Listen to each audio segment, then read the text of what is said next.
Looking forward to introducing you all today to a colleague, Lacey Nagar Ammerman in New Mexico. Did you say Albuquerque? Yeah. Yeah, all the way down in Albuquerque.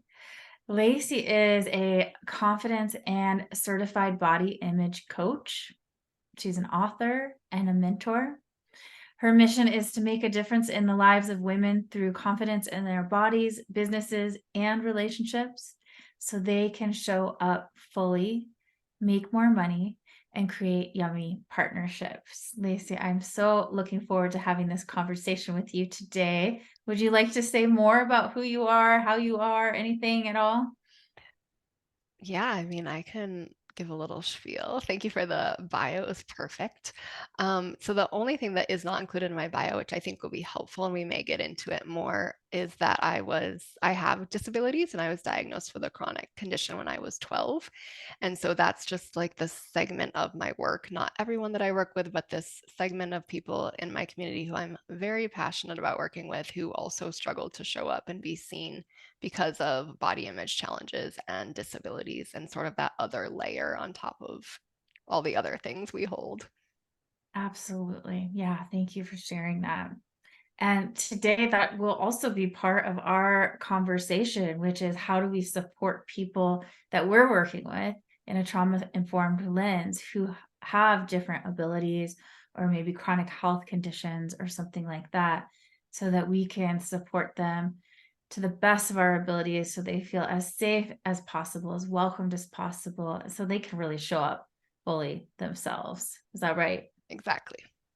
Yay. Well, I'm looking forward to that from the orientation as a practitioner and also from my own history of decades of chronic illness and really deeply wanting to be held and seen. And so often not. Many of us have disabilities or different abilities that are not seen and struggle so much and need a different level of care that could be so easy to provide if we just had the right information. So we're really looking forward to bringing that to you today as best we can. Yeah. Well, Lacey, do you want to tell us a little bit more about yourself, about what inspires you to do the work you do, and what brought you here? Sure, I'd love to. Yes, so I was diagnosed with a form of muscular dystrophy when I was 12. So before that time, I started dancing when I was 3. I played softball starting when I was 5. I played soccer and basketball, all the sports, all the things. And when I was 12, this disease that had been in my body but sort of got like activated, my muscles just started getting weaker. And so I had to stop doing all the things that I was used to doing. My life changed very dramatically. I always say that that was like the beginning of me hating my body. And hate is a strong word, but I really do think at the time it felt like that because it felt like my body was letting me down. It felt like it was not doing what it needed to do. It felt like it was like working against me all the time. And so it was really, really hard for me to kind of deal with the changes. And it's also a progressive disease that there's still no treatment or cure for. And it's been 25 years. So you continue to kind of go through the changes and the progressions. And one thing that was really hard for me was that it affected my confidence a lot over the years. Specifically in relationships and then in business when I started my business. I did not want to show up. I did not want to be seen.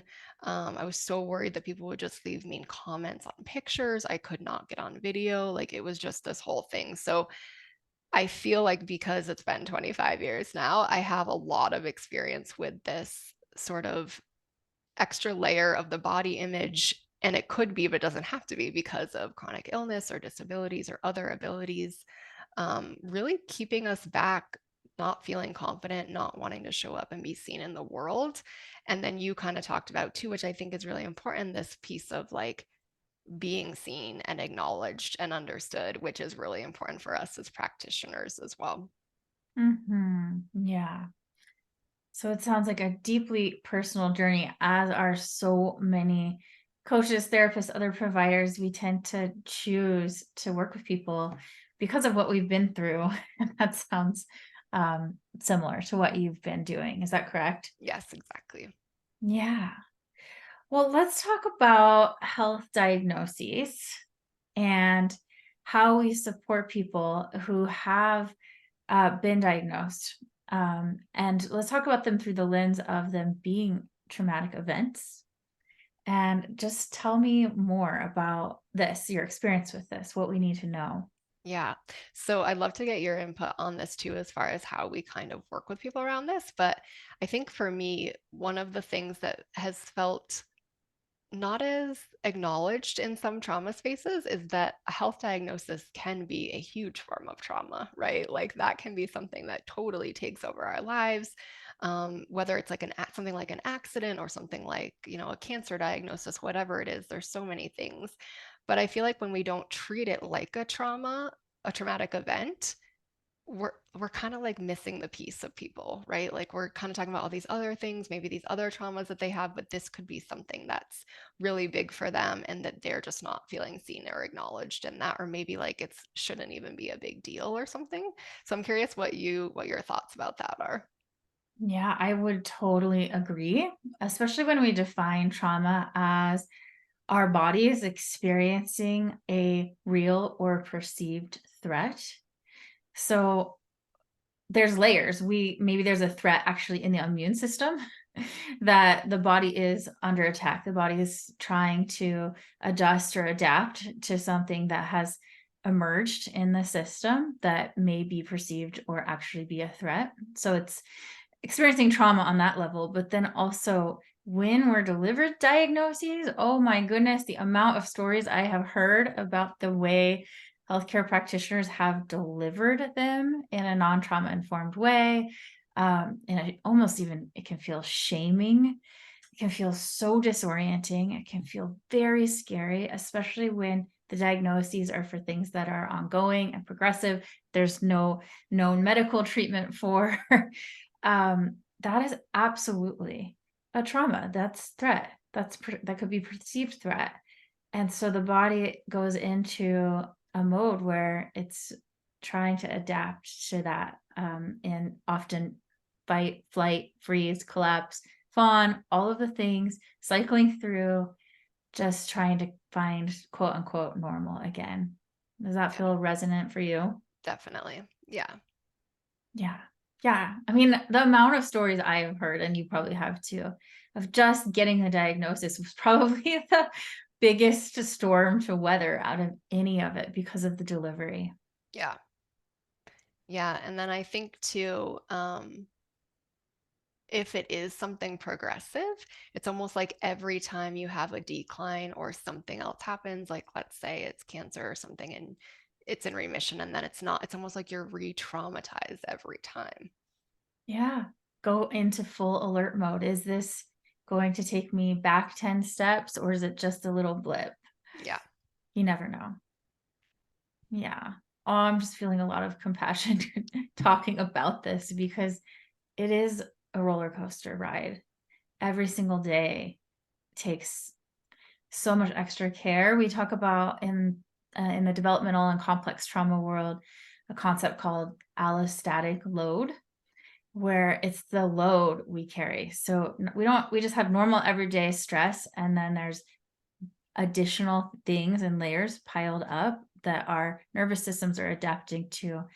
And sometimes that load becomes far too much. And when we have chronic conditions, um, the load is, I mean, I don't know the percentage, I haven't done the research, but I would say exceptionally higher than folks that aren't managing this on a day-to-day basis. And we really have to keep that into consideration when caring for them. Yeah, absolutely. And especially if people don't, maybe they don't realize that it was traumatic or they don't bring that to us. Like, let's say you're a therapist, they don't bring that to you as a therapist. Just like knowing that about them, though, can be really helpful in case that ever comes up or if they want to like dig into it. Yeah. And say you were a therapist that knew about this, that you had some information from your intake form or as you're getting to know them, how might you respond? Well, I think I think as a therapist, you're kind of responding to whatever they're bringing you. You can tell me if you agree with this or not. So they may or may not bring it up, but I think it can be helpful just to have it in the back of your mind. And we might talk about this more, but I think like in the languaging, in the orienting, in the way that we offer practices for people, like modifying things for people, I think are really important. Um, so that they're again feeling seen and it's not just like eating away at their confidence that they're not important or they don't matter or Absolutely. And when folks have invisible or different abilities, it's important as providers to make those options and offerings no matter what we know about them. Because a lot of folks who carry these differences won't tell you for a really important reason because they get gaslit, dismissed, invalidated, belittled, tokenized. The list goes on. yes. So what would you say to care providers in that instance? How might they be with folks when they don't know? I think you kind of just said it. I think it's sort of acting like everyone potentially has an invisible disability or another ability. It's sort of just like the inclusivity piece of it, right? Like, how can we talk to people? How can we make sure that they feel safe? How can we ask them if there's something different that they need without maybe pointing it out directly? I think all of those things could be options. Mhm. Yeah. Say more about your lens of inclusivity, maybe in regards to offering meditations or practices or resourcing as we're guiding people in healing practices. Yeah. Well, I think there's two things, and I'm glad you asked that because I also have found this in trauma work, but also sexuality work and also body image work, it blows my mind that this is not talked about because all of those things are so embodied, right? All three of those kind of fields. And so to not acknowledge disability as something else that's in your body is just kind of bizarre. But I think that it's two things. One, acknowledging it, like just letting people know that, you may need to modify this. It's okay if you can't do it this way. There are other options. Like, in yoga, when yoga instructors are doing poses, they always give you like modifications if you can't do certain things. It's kind of like that in practices or like meditation. So for instance, like let's say shaking. I know shaking is a good like trauma resource, and a lot of people tell you to like stand up and shake. Well, what if you can't stand up? Or what if it's not safe for you to stand up? Like, because I mean, I fall like randomly and could be injured if I am doing that. So, like, it makes me feel like I'm not doing it right. Like, there's something wrong with me. Like, they didn't acknowledge that there was another way to do this practice. And it's like, all you have to say is, like, you can stay seated or stand up, right? So simple. Yeah. Yeah. I mean, is it that simple for a shaking practice? That's how I guide it. I say you can stay seated or stand up. Is there another way that might feel even more inclusive and welcoming?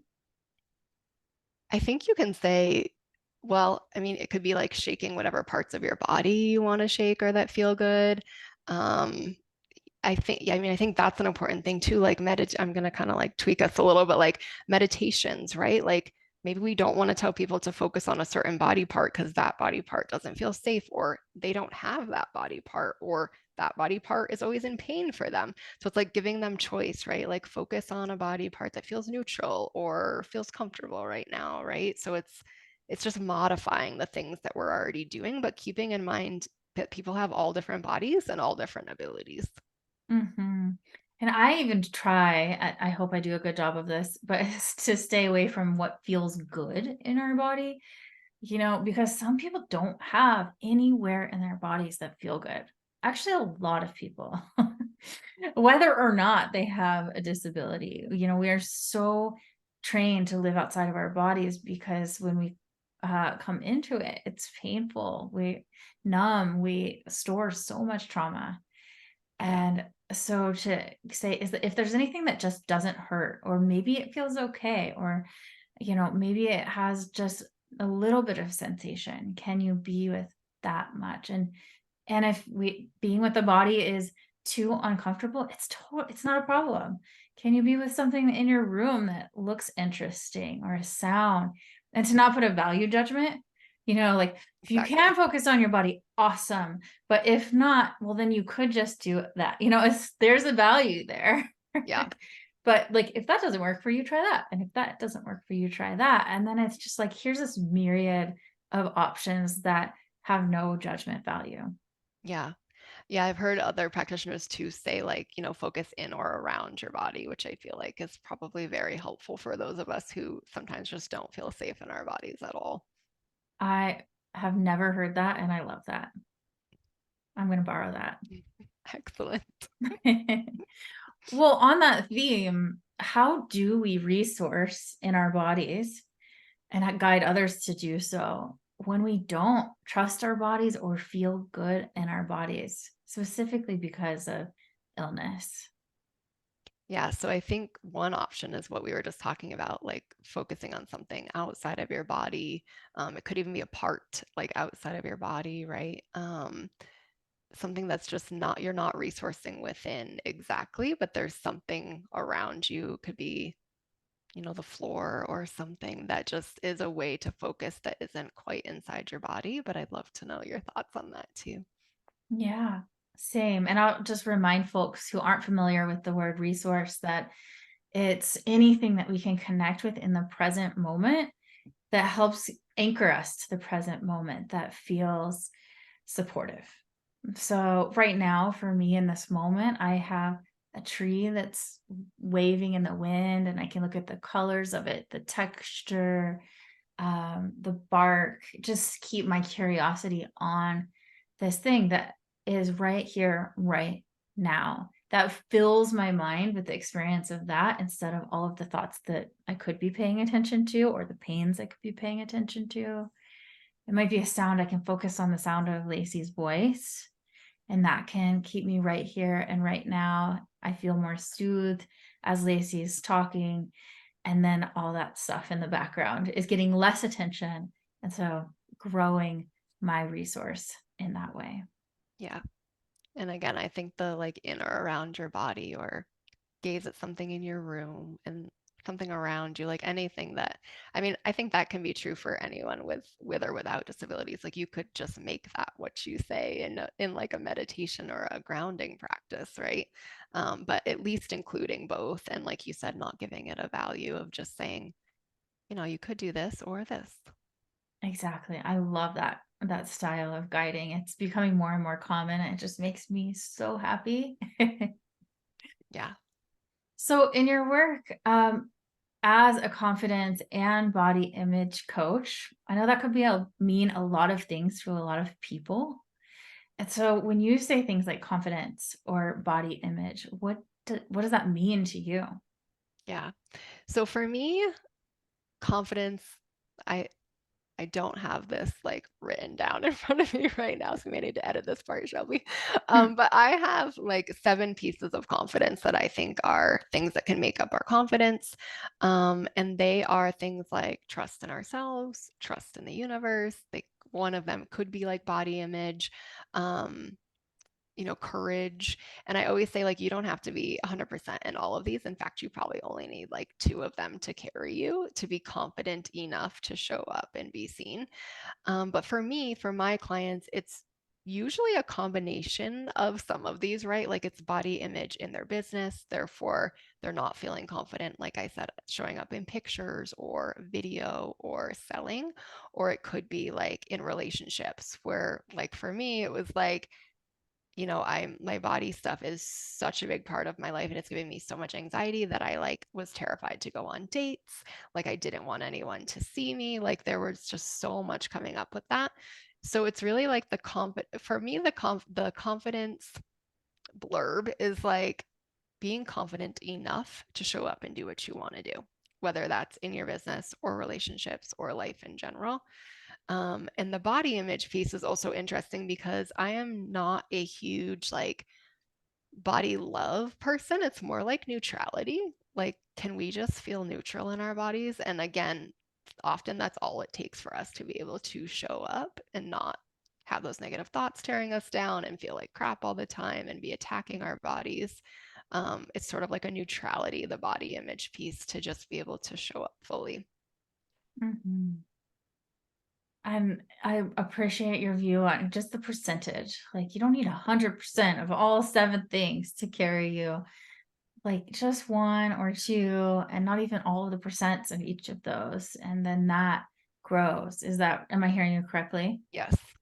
Yeah. Ooh. Did you name all 7? I did not. I don't have them in front of me. I so wanna know what they are. Oh, I know. I actually did like a video series like 2 years ago and I cannot find it for the life of me. So I need to like go back and actually like find those things and write them down again so they're in front of me. Okay, but you said trust in the universe, and do you remember the other Trust in one? yourself. Body image is one of them. And I usually include like trauma and sexuality work in that as well, because I think they're so important for our body image and our confidence in general. And courage is also one of the other ones. Mhm. I wonder if we can all just take a moment and, feel into which ones we have the most resource available in. Trust in self, trust in universe, body image, courage, and you said one other thing. I think those were the only four I said. Okay. Yeah. Yep. I love that you don't have to have all of them. Yeah.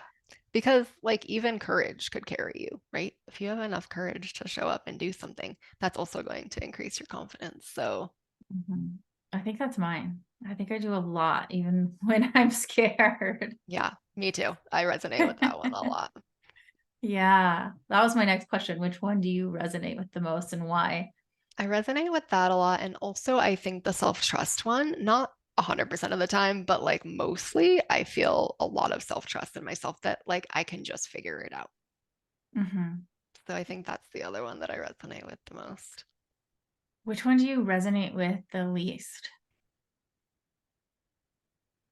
Well, if I could remember all seven, we'd be doing better right now. Um, I'm not sure. I feel like I have a little bit of all of them. Mhm.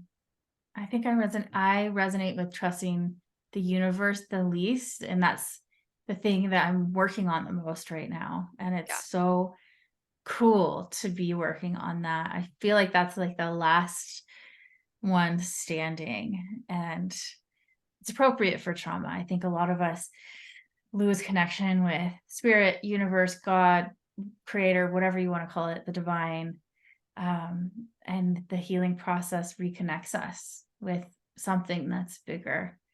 And that broken connection can have such a horrifying and awful impact on all of these things. And Yeah. so, getting to the place to be able to repair that and start even getting curious has been really eye opening for me. I'm not there yet, but the process is interesting. Yeah.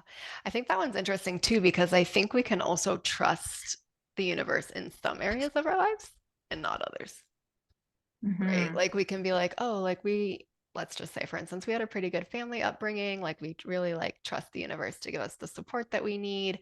But then it's like, I don't know, let's say you had really bad intimate relationships and you're like, I don't trust the universe at all to bring me people that I actually like jive with, you know? Hmm. Such a good point. I missed that point entirely. Thank you. No, I think it's great. I mean, I think that, but also like that can help us be like, okay, this is where we do trust the universe. This might be where we can work on it a little more. And again, it's still partial, right? You're not saying like I don't trust anything usually, but it's like it gives us a little bit of a guidance to, like you said, where do I want to be working on this? Hmm. I'm wondering if you have any tips or tools or anything that you'd like to guide us through briefly as practitioners who may actually be working with confidence and body image with ourselves, or something that we might bring to a client.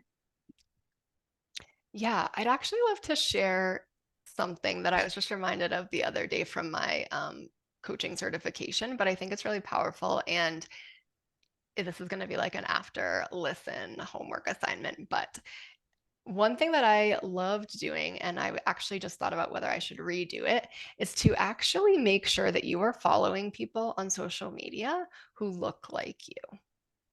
And this one was huge for me because I realized that I followed no one who used like wheelchairs or canes or braces or had like any kind of assistive devices. And I was like, that is so weird for someone who like, I mean, I don't use them all the time, but I have a walker and I have a cane and we use wheelchairs in like airports for long distances and stuff. And how much that can make me feel like wrong or like I don't fit in when I have no one like that on my feed. And the other side of that is if there are people who make you feel like crap because of their perfect size 2 body or whatever, like do not follow them on the social media. Yeah. Yes, I love that so much. It's so important. Yeah. And I would also recommend the opposite of like follow people who don't look like you. If you are somebody who has a lot of ability, like you might follow people who live life differently just to have more inclusivity in your worldview as well. Yes, thank you for saying that. I think the larger picture of that is like to diversify kind of. So yes, absolutely. Definitely people that don't look like you too if you are, white and able-bodied, which is for me at least what a lot of my feed was. So, Yeah, and definitely get rid of all of the ones that make you feel like crap. yes. Yes. Well, anything left that you'd like to share or express before we close today? Um, I think we touched on it, but I think just in summary, it's really that piece around we want people to feel seen and understood, and we want to acknowledge them, especially people with disabilities who may feel like in other areas of their life that they're not seen or that they're being dismissed or ignored or not heard. I just think this is a population that is not included as much as I think it could be. And I think I heard a statistic recently that like 30% of the population has a disability. So I feel like we are kind of missing like a large group of people when we're not aware and not using this language and talking to people and making sure that they're feeling comfortable and included in what we're doing as practitioners, whether that's coaching or therapy or some kind of service. I think it's important in all of them. Yeah, and get some training. Yeah. Really, it's not as scary as it sounds. It's quite engaging and very interesting. And um, inclusivity training, trauma informed training, so many different like cultural competency trainings. They are of the foundation of helping those that we work with feel seen, held, understood, acknowledged, and heard, and just couldn't be more powerful in terms of how simple. Like, it's like, oh my goodness, that was so much easier. Why haven't I been doing it this whole time? Yet profound and deep. Yeah.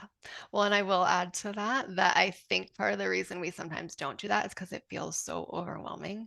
And like none of us are going to be perfect at this. And there's no way that we could cover every single person's different ability in what we're doing. Like we're just not going to do that. But even just to generalize and have the modifications, at least for me, even if it doesn't like directly affect me, I'm like, oh, at least they're like realizing that people have different abilities and may need something different here.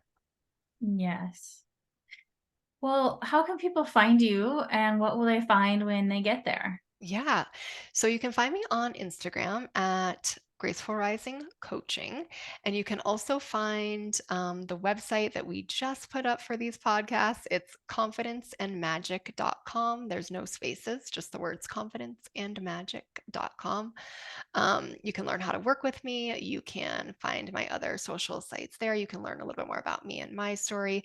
And then we are gonna, once the podcasts come out, we're gonna list these on there too. So everyone can go back and listen to them there. Wonderful. Well, it's such a joy to get to be with you today, and I hope you have a beautiful rest of your day.